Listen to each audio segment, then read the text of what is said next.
প্রার্থনা করা হয় তদন্তকারী কর্মকর্তার পক্ষ থেকে। সেখানে 3 দিনের রিমান্ড মঞ্জুর করে বিজ্ঞ আদালত তাকে জিজ্ঞাসাবাদ করার জন্য তদন্তকারী কর্মকর্তাকে অনুমতি প্রদান করেছে। আজকে হাবিবুল আউয়াল তার বক্তব্য রাখার সময় সে স্বীকার করেছে যে ওই নির্বাচনটা দামি নির্বাচন ছিল এবং সেও স্বীকার করেছে যে ওই নির্বাচনটা প্রহসনের নির্বাচন ছিল। এটা সে স্বীকার করেছে এবং এই নির্বাচনের দায় সে সরকারের উপরে চাপিয়ে দেওয়ার চেষ্টা করেছে।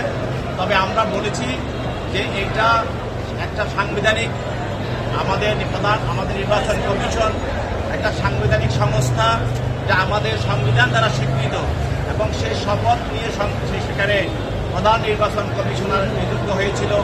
অতএব সে অন্য কারোর উপরে দায় দেওয়ার তার কোনো রকমের সুযোগ নাই।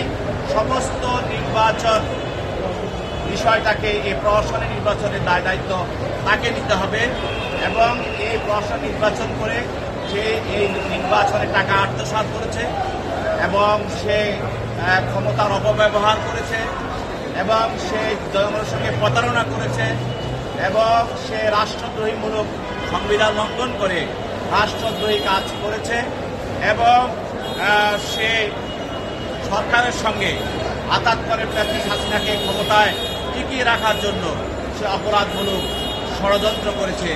এই অপরাধ সহ আরও অন্যান্য অপরাধগুলি তার বিরুদ্ধে তদন্তকারী কর্মকর্তা আজকে বিজ্ঞাপন উপস্থাপন করেন এবং তার পরিপ্রেক্ষিতে তার বিরুদ্ধে এই রিমান্ডটা